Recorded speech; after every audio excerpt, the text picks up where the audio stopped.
have seen about motion and time, the chapter. In that, we have completed the motion lesson. Now we are going to see the topic time. In this topic, first we have to see what is the definition of time. It is nothing but the gap between two events. Gap between two events is known as time.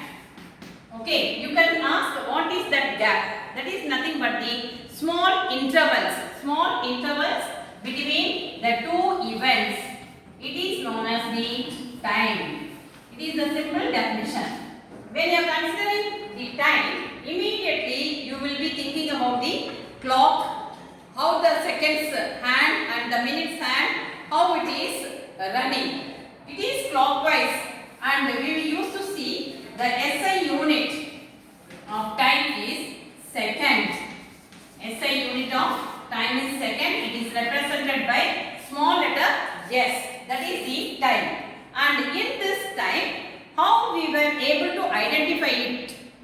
With the help of a small pendulum. Whenever we are considering about the clock, you can able to see the pendulum. That pendulum is called as the simple pendulum.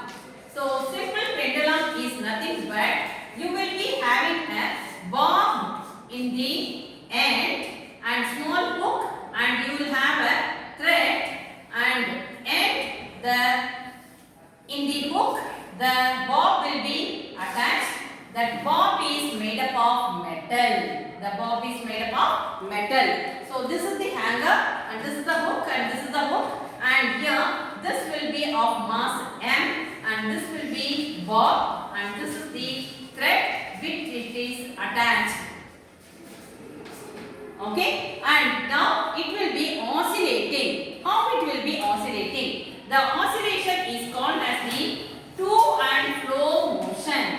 The oscillation of the simple pendulum, it is given by to and fro motion. That is, it will be moving extreme to the right or left, and then again it will be coming back to the center, and then again to the right, and it will come to the mean position, that is the center. So this is known as the to and fro motion. When the object, that is when the bob is moving towards the right and to the center and to the left to the center, this is called as one oscillation, and the to and fro motion is called as the oscillation in the simple pendulum. And here in the simple pendulum you have a thread and a bob, and mass of the bob can be given by M, and it is made up of metal.